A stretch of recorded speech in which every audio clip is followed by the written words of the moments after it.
Hey,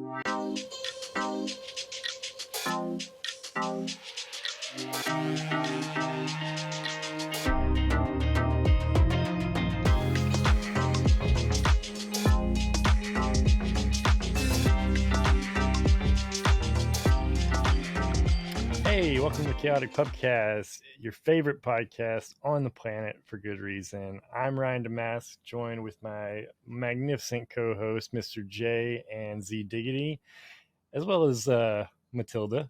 Yeah, Hi, Matilda. Matilda's she wanted to join in this. You didn't tell me we were having a special It's guest. about animal communication, so she She really looks so perturbed. He's like, y'all talk. What y'all talking about? You guys doing good? Had a good week? Yeah, man, it's been really good. I'm like the Sylvester Stallone meme where he's all beat up.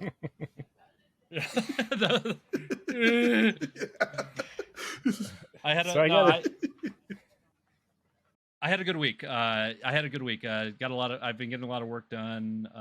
Progress like creatively, work wise. Financially, things are going good. Yeah, like I don't know, like things are going too good right now. Like I'm a little suspicious right now.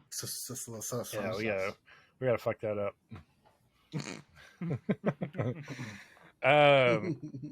Yeah, so it should be noted, this is the first time they've let me host an episode since the chair, for good reason. And y'all are about to find out why. To be clear, we weren't forbidding you to host an episode. We just kindly did. We just didn't bring it up. we it was like an unspoken agreement between me and Z to not let you host an episode. So anyway, I thought it. I don't know how y'all must have met with this without me to get away with this one. So I thought I'd tone it down a bit this episode. Talk about sex, drugs, dolphins, and maybe aliens, all in one. Full disclosure, I had no idea what was going to be said. So let's go. I know what we're talking about. I'm the only one that's going off the cuff. Yeah, I went down this rabbit hole that, like, I think I even said, like, well, time to research dolphin sex. # new sentences. So I don't even know how this landed on my desk. I remember like seeing something about it randomly. And then I found out there was a Drunk History episode about it, which I'm a huge fan of Drunk History. So I went and watched that episode, showed these guys, got a laugh out of it. And I have to know more. I wasn't there for that episode, so no idea what y'all are talking about. Drunk History is a big reason another big thing that we all connected on too. So yeah, all three of us. Yeah, so, I watch at least 3-4 episodes of Drunk History a week. I would go back and watch the same ones over and over. It's great time. But anyway, it's my favorite thing to get stoned and watch, to be honest with you. But our story tonight revolves around the magnificent life of one man, one scientist, John C Lilley. He was a scientist throughout the 50s through the 70s on into the 80s. Well, once you got later on, scientist was like a loose term, but wizard. I mean, it's scientist, magician. Yeah, it definitely he's definitely stretched the bounds of what we would call science quite a bit.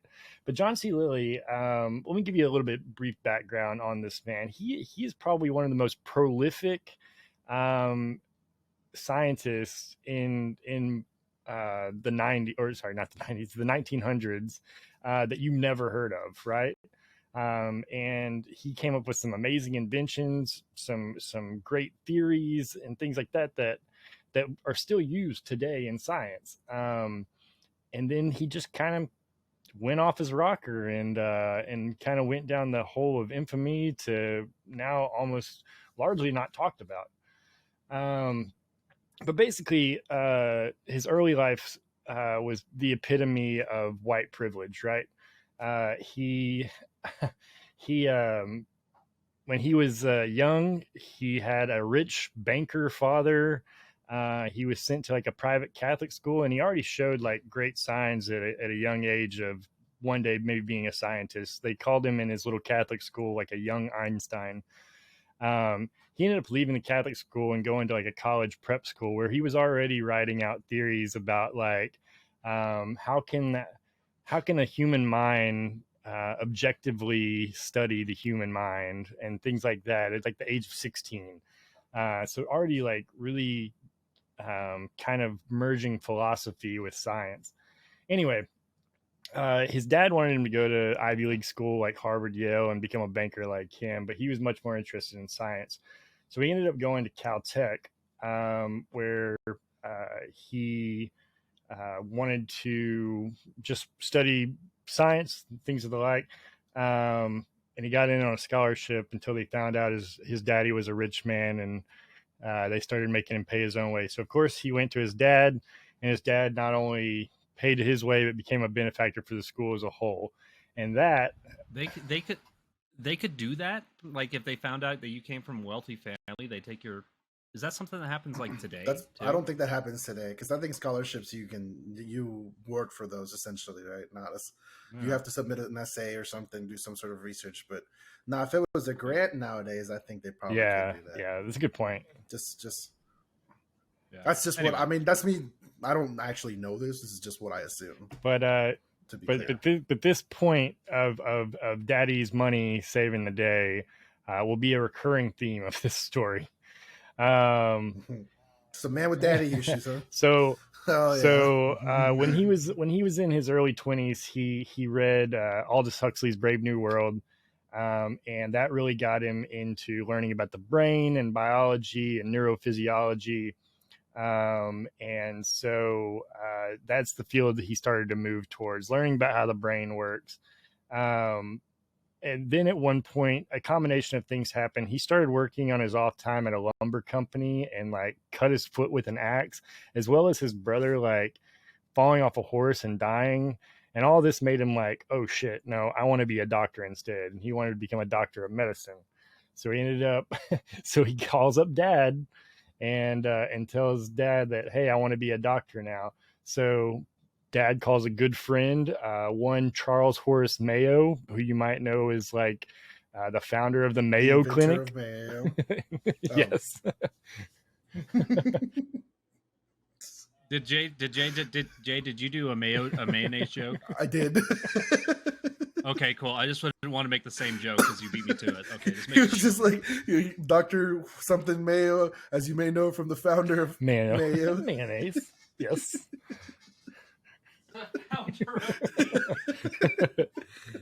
And he was like, yeah, I can get you in Dartmouth. So he gets him in Dartmouth, and he starts to study anatomy and things like that. And then eventually transferred to medical school at the University of Pennsylvania. So I know it's a lot of backstory. It's kind of boring stuff, but it's all building up to some crazy stuff, right? Oh no, I'm invested. So while he is at the University of Pennsylvania, he meets a professor named H. Cuthbert Bassett. And H. Cuthbert Bassett is a physiologist, a scientist who kind of instills this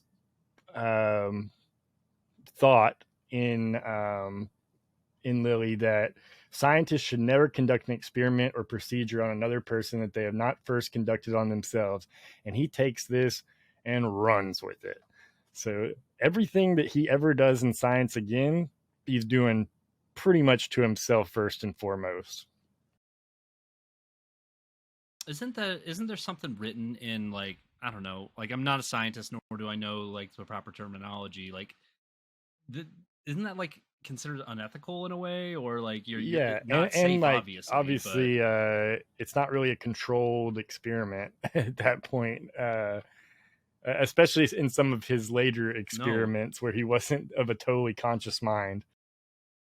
I mean, hasn't he ever seen The Fly? I mean, right. We all know what happened in that movie. Anyway. So he goes on from this point, and this man is involved in everything, right? This is around the early 40s, like World War II era, and he starts researching like gas pressure instruments for like high altitude flying, and just like I said, you know, he's got to experiment on everything himself first. So he's in like those I can't even think of what they're called, but there's like machines that go round and round and round to like they're like a basically big centrifuge type thing, but like they basically put you in high G and like high pressure situations. And so he's just like riding these things all day, just like learning how it works, testing out his new gas pressure instruments or whatever. And then he moves on back to his original wanted field of study, which was neuroscience type stuff. And he starts finding a way to, up until this point, whenever they did any kind of like brain activity stuff, they would have to basically put you under anesthesia, remove parts of your skull, and then put like some electrodes in and see what your brain's doing, which doesn't really tell you a lot when the person is unconscious. So he found a way to do it without anesthesia, without having to remove the skull. Basically, he would like pinch in like a little titanium rod, and he could stick the electrode down through that. And that was one of his like big breakthroughs that they still kind of base a lot of things off of today. That was until the first time the military, the U.S. military reached out to him and we're like, so you're telling us you can poke into people's brains and send impulses and make them do things? And he's like, yeah, that's pretty much it. And they're like, so, and he was like, nope, no brain control. I'm not doing brain control. And so he like just stops experimenting on this. So question then. So like the government, when they approached him, they were looking to kind of find a way to kind of weaponize it in a way, like to get, were they trying to make like stealth assassins? Pretty or much, yeah. Manchurian candidates in a way, or infiltrate the government from the yeah, because this is like Okay. 1951. This is like, decade after, not even a decade after World War II, yeah, and building up to what will be the Cold War, is as well as all the other geopolitical conflicts that have gone on throughout time. So this is around the time he dropped studying brainwave, that kind of stuff, after that incident with the military, and this is where he developed the isolation tank. He started a job studying neurophysiology for the U.S. Public Health Service, and in 1954, he had the aim of isolating, and I'm reading this from an article, but with the aim of isolating a brain from external stimulation, he devised the first isolation tank, which was a dark, soundproof tank of warm salt water in which subjects could float for long periods in sensory isolation. You might be familiar with this in a lot of pop culture and media and movies. Most recently, we've seen it in Stranger Things. There was Bantha Tanks. Bantha Tanks. Back to tanks. There you go. I can't say it. Why can't I say it? I mean, those are used for healing more than meditate. But I don't know. If you think about Boba Fett, he did. I guess you're right. Shit when he was. You're right. I mean, half the series was dreaming in Boba Fett, but we have a few of those sensory deprivation tanks here in Salt Lake City, and it's like actually like a leisure thing now. So like it's like $80 for an hour, and you go in and find yourself or discover yourself, or you meditate for a bit. So basically, it just sounds like it enhances meditation. Like nice, so like shrooms. Yeah, and that's where this is going. No, I'm just playing. Okay. No, he's not though. You're not playing. That's the thing. That's a fucking lie, Ryan. Cool. So I did hear something about drugs at the beginning. So the whole reason he comes up with the sensory deprivation tank is because there was a controversy around the time around if the human brain doesn't receive any kind of stimuli from outside, will it just not function? Like if it's not hearing sounds or seeing things or touching things or whatever, if it's not getting any sensory impulses, will it just not do anything? And so that's where he came up with making this sensory deprivation tank. Basically, they'd take this tank that's soundproof, that's completely dark inside, fill it up with water that is almost the same temperature as your body, is around 94 degrees or so. so that you can't tell where your body ends and the water begins. You just basically feel like you're floating. You don't feel anything, and you would just be cut off from all your senses. And to quote one of the articles, I think, kind of paraphrase, but it was like he did this to see if the mind would just cease to function. But what he found out is you would actually just trip balls. So you'd have out of body experiences. You would basically hallucinate. You would have conversations without having conversations with things that weren't there. And he became obsessed with this.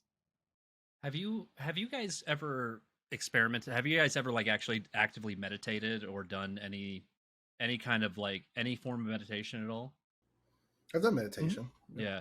I feel like in obviously a very less like intense way, that because I do it quite on the regs, but I do like your brain does do some weird shit while you're in a very zen meditative state, and it's kind of hard to explain, but you do. I can attest that you do start kind of seeing things, you know, with your eyes closed, and I can only imagine what it's like in a sensory deprivation tank where you can kind of like see shapes and colors in a way, but there's also the thing of distraction, and so like I've always wanted to try a sensory deprivation tank just to see what would happen. Yeah, it's supposed to be like, besides just making you just all kinds of stuff happening in your brain, it's also supposed to be like one of the most relaxing experiences there is. Like you're like 2 hours in an isolation tank is almost like 8 hours of good sleep to an extent, just how it like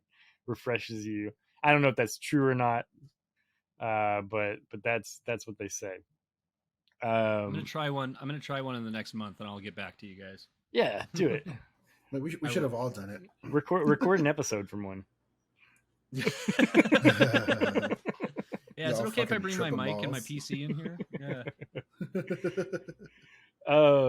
But yeah, he started spending ample amounts of time in sensory deprivation tanks from like that point, which was like early 50s, to like the rest of his life. So he was probably, let's see, he was born 1915, so he's probably about 40 years old at this point, or right close to it. Anyway, it was around the same time, not long after, that he started talking about dolphins. Oh no! Yeah, he got really interested in dolphins. He heard some stories from different people about how, you know, dolphins would come up and like try to communicate with people on boats or things like that. He started going for himself to see what it's all about, and noticed that they had very unique speech patterns that, like, in a way, kind of mimicked human speech patterns, but much faster. And that was like the first time anyone really sat down and was like, holy shit, these might be smart creatures. At this point, if you would have asked pretty much anybody about dolphins, they would have been like, oh, they're just really annoying big fish to fishermen. They're really annoying big fish. Yeah, they would just come up and like fuck with fishermen and stuff, and they were just hunted for fun. Like, they weren't really. You didn't walk around seeing a bunch of people with dolphin tattoos on them and dolphin keychains and stuff like that. Nobody cared about dolphins up until John C Lilley. That's fact. That's a dolphin fact. Is that why chicks now have like dolphin tattoos on their feet and shit? Yeah, John C Lilley directly, man. Because I mean, like, you can almost say that dolphins were the first documented trolls before the internet. You know, they just come and troll fishermen and bite their lines and make noises to scare fish away, and then like every other internet troll, it's fun to hunt them. You know? Yep. But so he kind of started doing like his own independent experiments with dolphins after this point, to try to see if he could find a way to communicate with them. He's tried it he had like a little place in Miami, and he had a couple dolphins, and he would try to talk to them and have them talk back. He would try to learn their language, and he actually did make some progress, like recognize some of their speech patterns.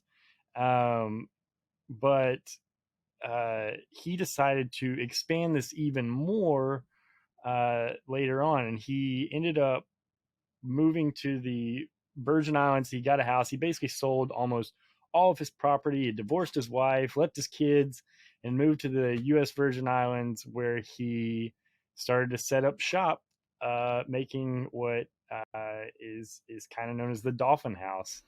What a class act! It was a piece of seaside property, a house like right on the beach, and he flooded most of it and made it where the Dolphins could kind of just come and go as they pleased. So, can you imagine the conversation with his when he decided to divorce his wife and leave his family? Was there a conversation? Or yeah, well, like, but if there was, is what I'm saying. So he got up out of his deprivation tank and was just like, "Peace." They were like, "We haven't seen you in months, anyways. We didn't even know you were still here." I'm gonna go talk to Dolphins. He's like, "What are you gonna?" Yeah, it's just.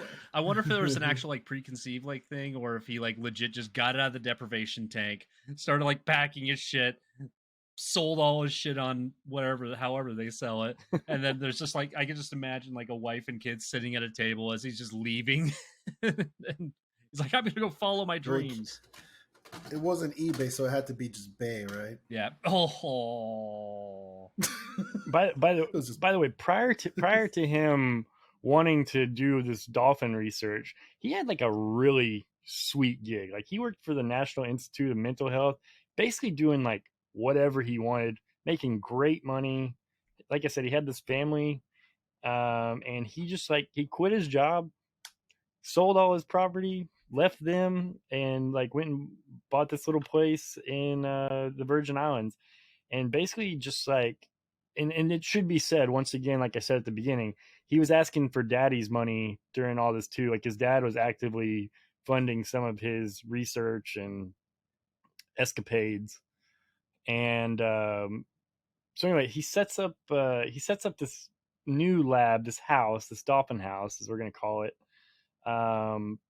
right there on the beach, and he starts kind of experimenting himself, but he's like, I got a lot of shit going on. I need to spend more time in the tank, and talk to.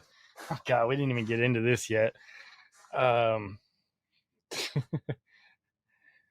Maybe we should hit on Echo after the break.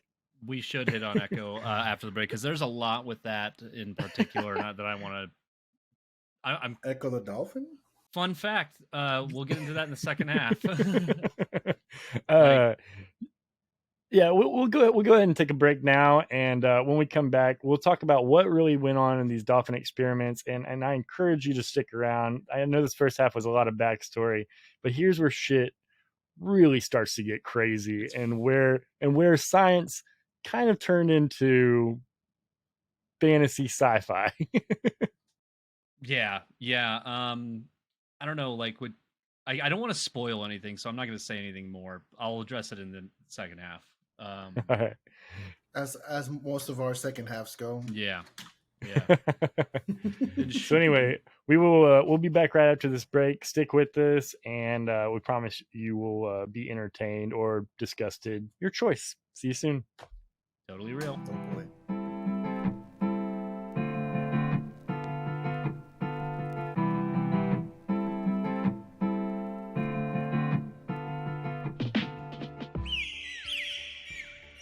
Greetings humans, my name is Kevin, and as you can see, I am a dolphin. In the past, you monkey descendants tried to teach us your barbaric language through failed methods. But I am here to promote this brand new state-of-the-art dolphin translator so your small brains can understand our highly advanced and superior methods of communication. When you kidnapped my fellow dolphins, and subjected them to rudimentary education, this was considered an insult to our noble race. For this, we cannot forgive. You will pay for your ruthless transgressions against all dolphin kind, even if you didn't do it on purpose.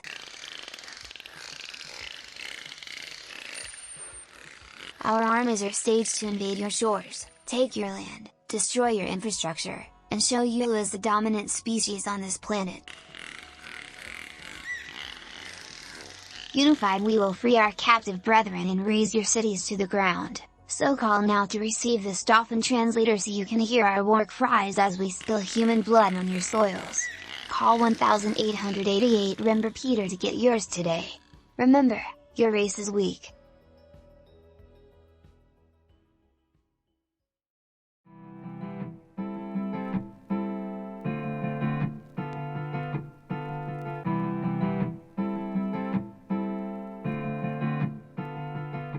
Hey, welcome back to the Chaotic Pubcast. Hope you enjoyed that ad from our lovely sponsor. Totally real. Totally real. They contacted me. That was wild. Yeah, right. Yeah, good product. Have you used this product, Jay? Hell no. I have once. It hurt. I use it every day. Oh, crazy. Yeah. Oh, crazy. Couldn't live without it. It's probably why your skin's so nice. That, and I'm a greasy Italian. But I sweat a lot. So back to our protagonist, John C Lilley. He's certainly the main character. There's the protagonist. Oh my God, my cat. Right on cue. Right on cue. Wow. Animal abuse. Dude, he's animal abuse on an episode about animal abuse. Crazy.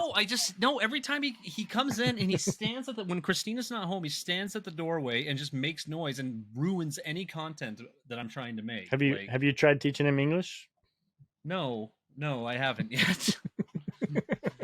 Didn't realize it'd be an Uber. Anyway. So John C. Lilley, right? Yeah. At this point, I keep thinking you're going to say John C. Reilly. I know it's been really hard for me not to, and I just imagine him in like the Dr. Steve Brule, like talking to these dolphins. Oh man. Anyway, so like I said, mid-50s or so, he really gets into dolphins, like a teenage girl would. And he decides teenage girl. He decides he wants to communicate with them. Like he believes that they're just as capable of complex speech patterns and dialogue as humans are, if not better. So he starts researching their clicking and squealing and all that kind of stuff. And like I said, he thought it seemed similar to how humans communicate, just at a much faster speed. So after doing this for a few years, around 1961, he finally publishes a book called Man and Dolphin. And this book blew up.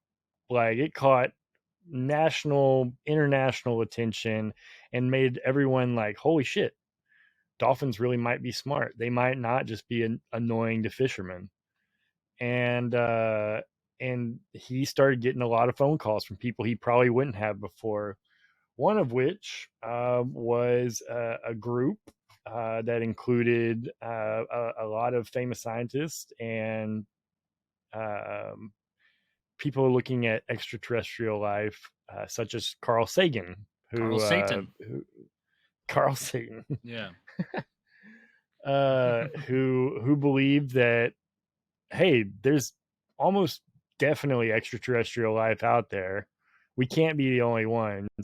If we do somehow come into contact with them, how the hell are we going to communicate with them?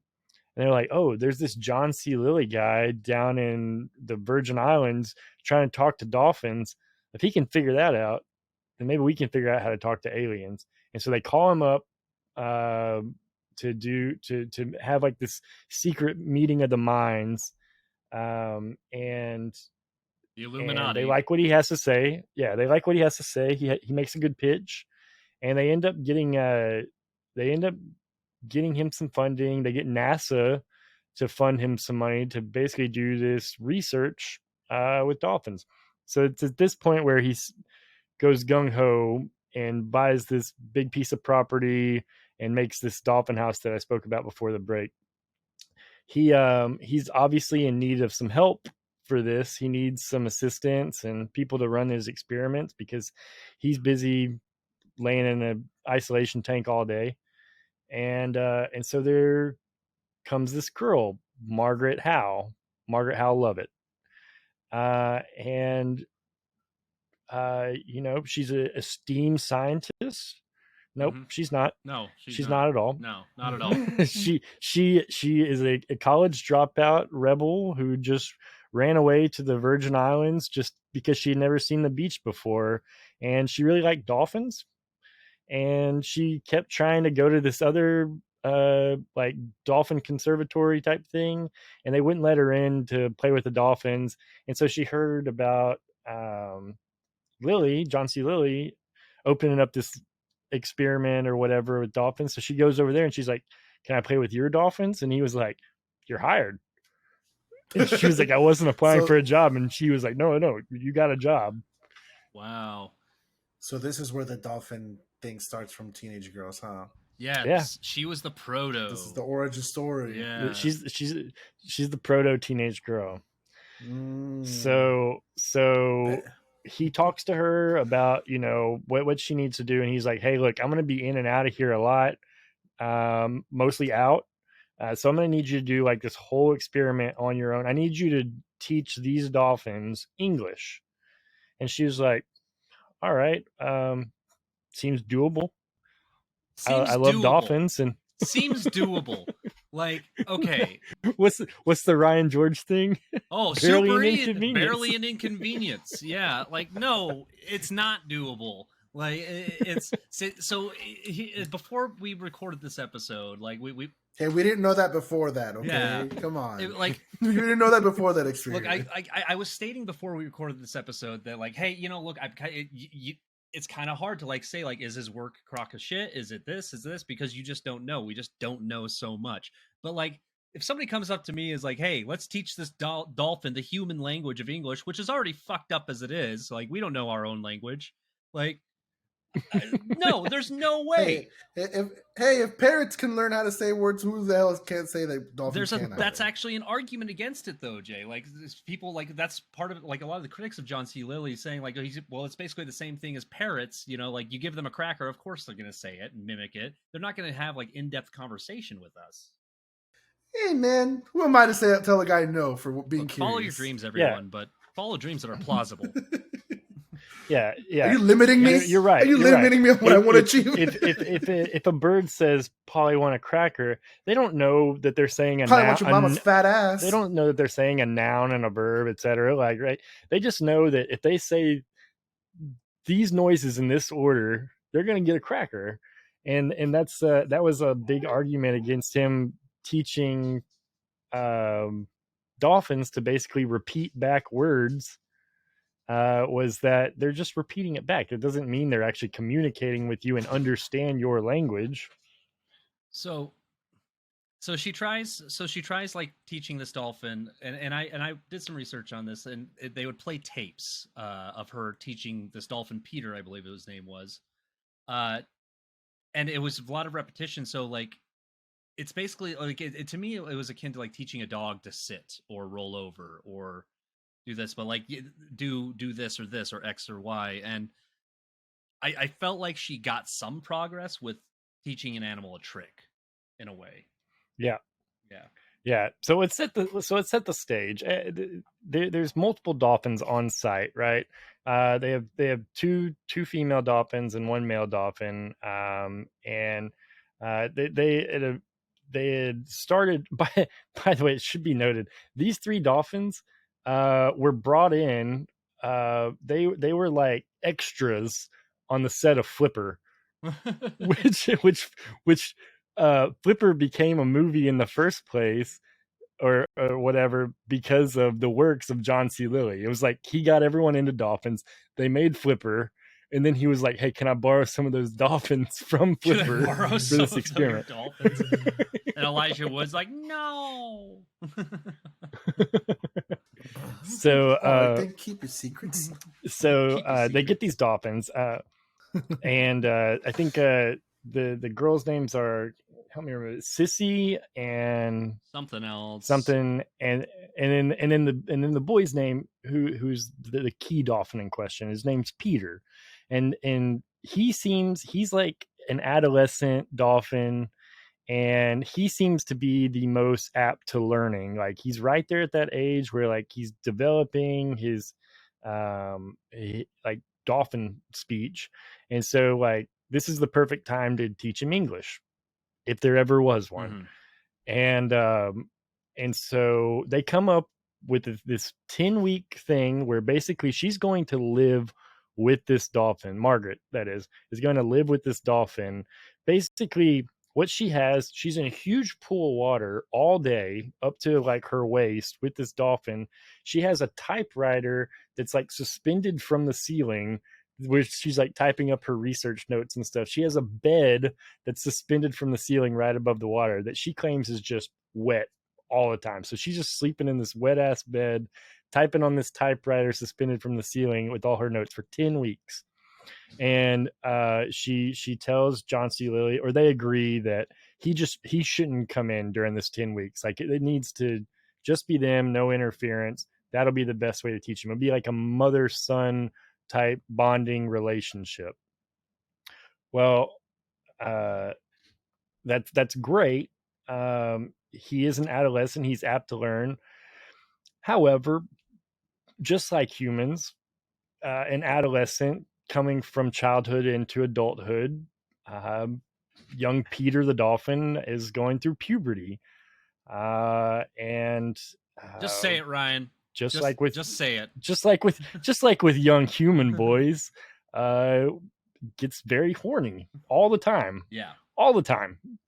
And so at first I guess some things don't change, huh? Some things just carry over between species. Sex, the universal language. That's what we're talking about here. Right. And so Peter is a rambunctious little fella. And so they'll be in the middle of studies.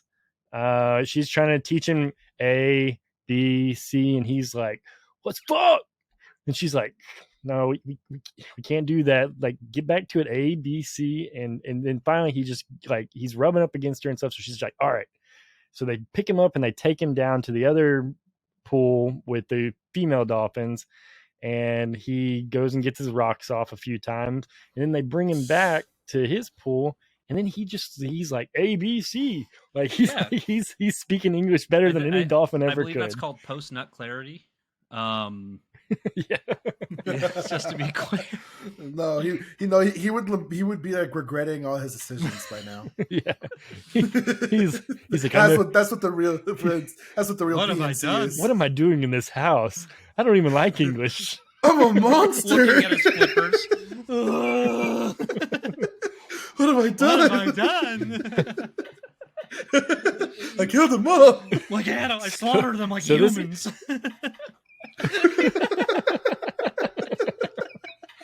So this goes on for a time that they're just escorting him down to the tank, bringing him back, and he's learning.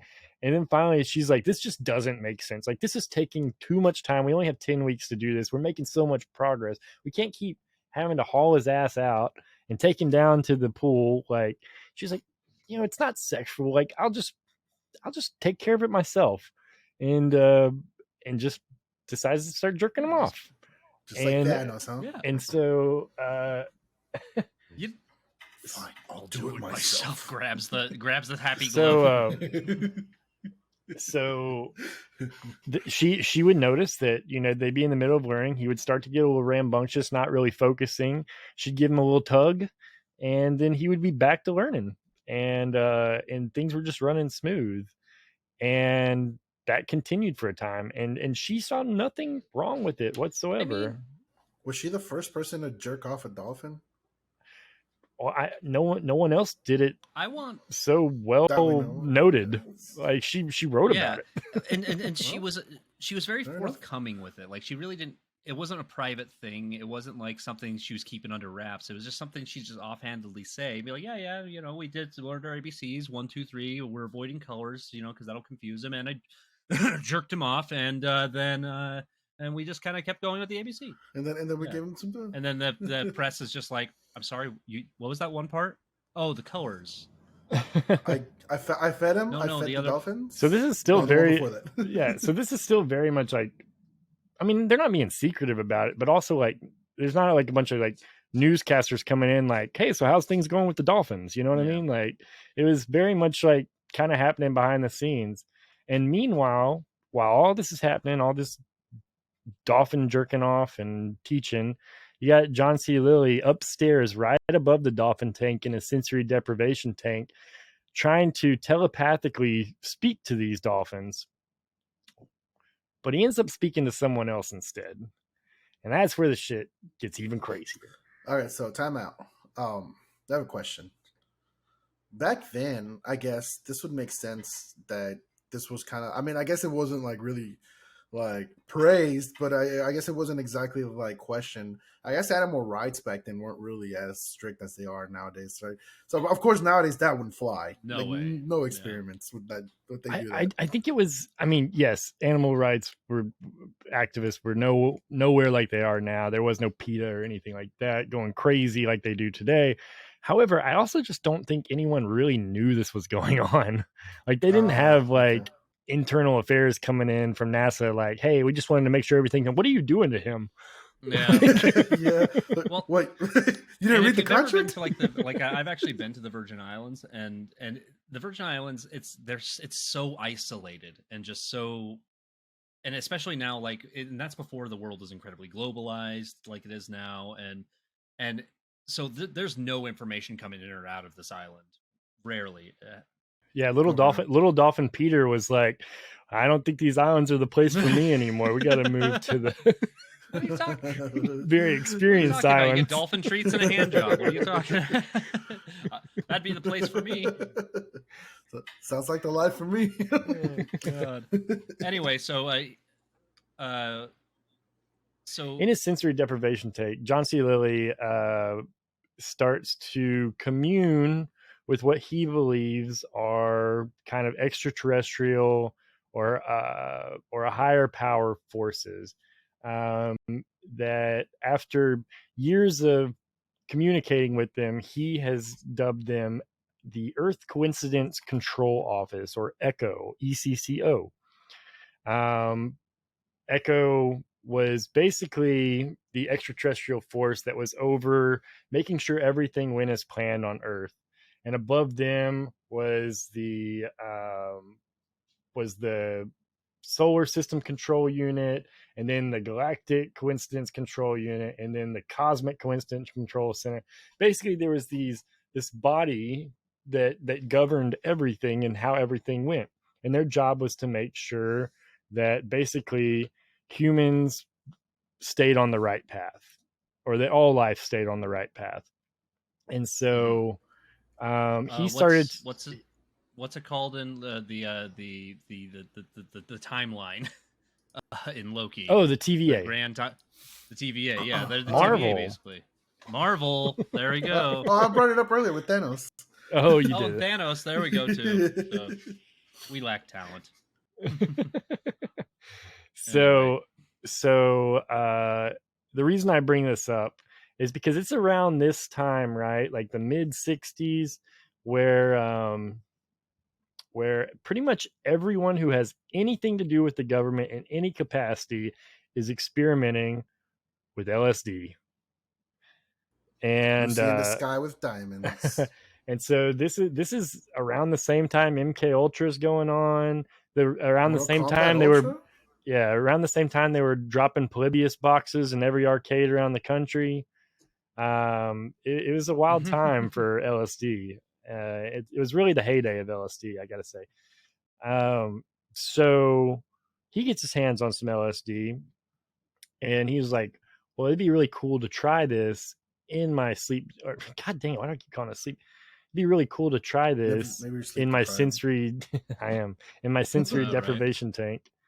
And he does that, and like communicate. He's now telepathically communicating with these dolphins, understanding what they have to say. They know more about the Earth coincidence control unit Echo than he does. He's learning from them. These are the smartest creatures he's ever met. And he was like, holy shit, I wonder if I gave them LSD too, if they could tell me even more. Maybe they could speak my language if I gave that to them. Maybe they would be better learners. And so he goes down to the pool. Margaret just finished taking a load off old Peter, and he was like, hey, do you care if I inject him with some of this LSD? And she's like, I'd rather you didn't. We kind of got our own thing going here. It's working really well. The hand jobs seem to be doing really well over here. Yeah, we have our own system. We don't need you to interfere with it. No drugs necessary. Numbers in the morning, hand job at noon, colors in the afternoon. But of course, John C. Lilley doesn't give a shit. He does it anyway. He starts injecting these dolphins with LSD, and besides them just like warming up a little bit and like not being as skittish, or like they're a little more friendly, like it doesn't really do anything. Of course, they weren't just going to be like, oh hey John. Like I listened. Yeah, they just all of a sudden are speak perfect. They have British dialects for some reason too. But no, they I listened to some of the recordings of after he injected the LSD. All you could hear is white noise from the tape recorder and just waiting water, and occasionally him going like, it's nothing happened really with it. And that's kind of what caters to my skeptic side. However, that being said, like I've experienced some weird shit on psychedelics, and you kind of this veil gets kind of lifted in a way, and you do kind of like look at things much differently. So if John C. Lilley was consistently on LSD and later on ketamine, I feel like your sense of reality does get a little skewed out quite a bit. I feel like you need to have time between both in order to function properly to get a discernible answer to anything. But John C. Lilley was just always on something. So always. Like, how do you trust any of the research that he says is not just something that a druggie, just ramblings of a druggie, Yeah, it was around this time where this was really intensifying, that his friends started saying that he went from a scientist with a white coat to a full-blown hippie, and like he was just not being scientifical anymore in his experiments. He was just like fully drug fueled at this point. Eventually, NASA catches wind of this. His other funding catches wind of like what all's going on. Like he's jacking off dolphins and shooting them up with drugs, and they're just like, okay, we're gonna just pull our funding. Like this, we can't really be party to this. Too fucking weird, John. Too fucking weird. Yeah. You gotta keep that down a little bit. And so they pulled all their funding. So he had to shut this down. So one thing to revisit too, Jay, you mentioned Echo the Dolphin, the game. First came out in Sega Genesis, I think in 1991 is what it came out. I can't remember. Something like really? That, yeah. It was. Holy shit, that's the early year 90s. I was born, and I remember playing that. I thought I played it when it came out. Hold on, this will drive me nuts if I don't find out. So 1992, so I was close. Oh yeah, I played it when I was 1. Yeah, you were a prodigy as a kid at video games.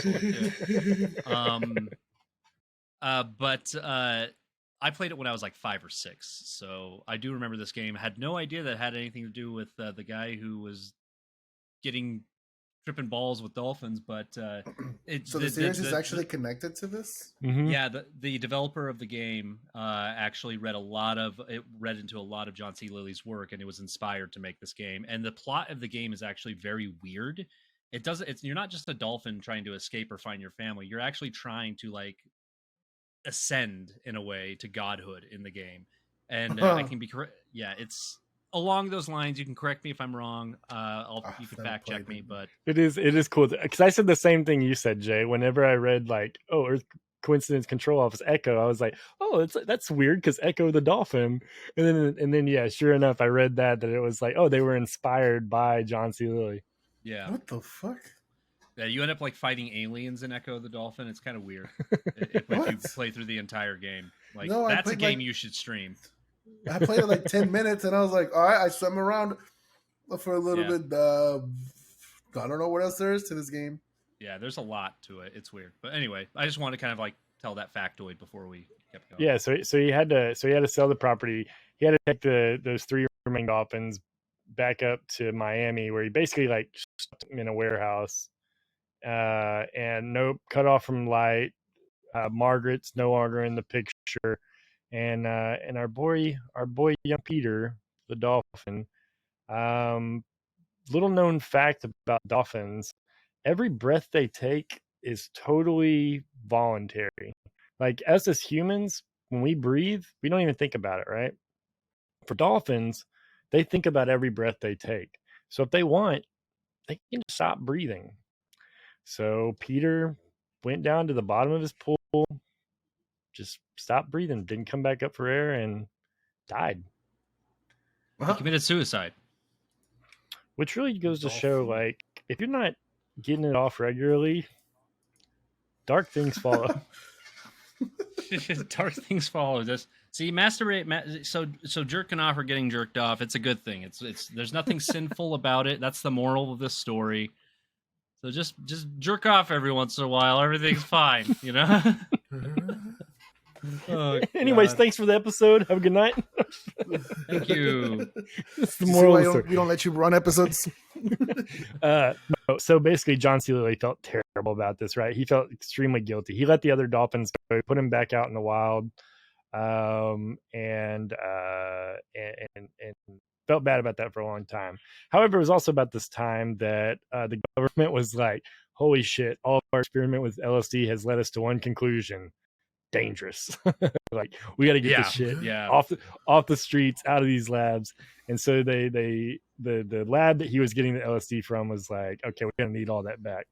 So he switches to ketamine, special K, what he calls vitamin K. Vitamin K, if you're not familiar with ketamine, it is a horse tranquilizer, and it's a pretty powerful sedative.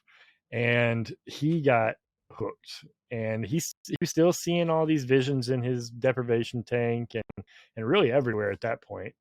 And he started blaming Echo for wanting him to get off the ketamine for all of his mishaps. He almost drowned in his deprivation tank because he just passed out on the ketamine. And he said that Echo, the Earth Coincidence Control Office, that was like their first telling him to stop taking ketamine. But of course he didn't. And so then he wrecked his bike and got pretty injured. And that was another way of them telling him to get off the ketamine. He still did not. But basically, this is a tale about a scientist who just went from making some of the most amazing inventions and discoveries that still affect us in our lives, that were really positive contribution, to just losing his shit potentially, which we're going to talk about, potentially losing his shit, and then being pretty much discredited at that point, after some of his later experiments when he was just drug fueled out of his mind. But this does lead to a question, right? Carl Sagan and the likes, who employed John C. Lilley to learn how to speak with these dolphins so that maybe one day they could speak to extraterrestrial life, debunked him, or tried to, the moment that he said he was talking to extraterrestrial life. So, is there any bit of what he says that he experienced that could be true? You know, as I said, I think you do experience some things that can be eye-opening on psychedelics. The first time I took mushrooms, I was in my early 20s, and it changed the way that I actually view the world entirely. And it still sticks with me to this day. I think, honestly, there could be some truth to what he's trying to get across, but I do think if you're spending way too much time buried in psychedelics, you can really lose sight of reality and what that is. But then that raises the question of, what is reality? Is there really like an inner universe within our consciousness?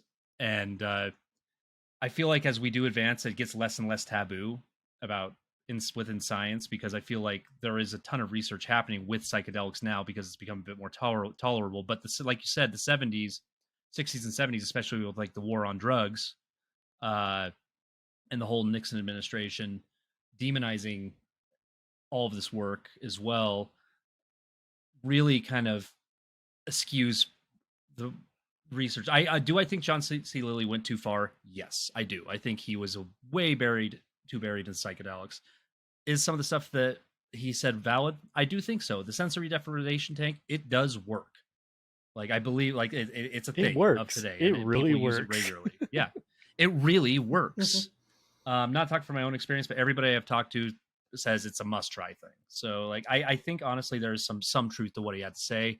Can he telepathically talk to dolphins? I don't think so.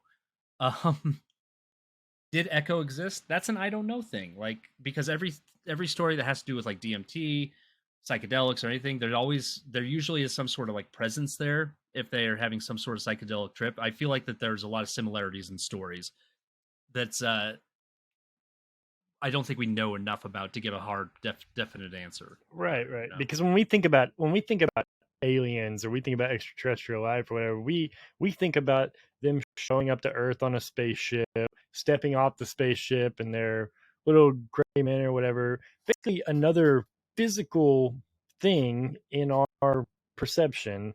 But who's to say that they're not something of the mind, right? That there's a whole other sphere of living, or another plane of living that we're not privy to as humans. And so, and maybe him depriving himself of his senses and maybe drugging up a little bit was able to communicate with them. I think it's definitely a question. As you said before we hit record, are we the product of somebody in a sensory deprivation tank? Yeah, I did. Maybe everything that's happening on this world is just all happening in the mind of someone else in a sensory deprivation tank. Maybe John C. Lilley's still in the sensory deprivation tank, and we are the product of his sensory deprivation tank. I don't know. Hey, John, if you're in there, let the Dolphins go, man. Yeah. Could you fix our economy too? It's really this is like a Matrix or something. Could you bring the interest rate on housing like down by like 3%? That'd be great. But speaking of the sensory deprivation tanks and how much time John C. Lilley spent in them, there was many pop culture entertainment things made not long after all of his work that kind of got big. One of which was the movie Altered States in 1980, where basically a scientist takes a bunch of psychedelics and goes into sensory deprivation and basically like reverts into like a simian, like ape-like form, is like rampaging through or whatever. But after his colleague Mason Parrish, I think he calls him a wacko, the scientist goes on a rant that kind of like sums up John C. Lilley throughout this entire thing, which was this quote: "What's wacko about it, Mason? I'm a man in search of his true self. I think that true self, that original self, that first self is a real, measurate, quantifiable thing, tangible and incarnate, and I'm gonna find that fucker." And I think that sums up John C. Lilley pretty damn nicely. I think that is a really good way to wind it down. Well, I know this was a bit off the wall, but I appreciate you sticking with us.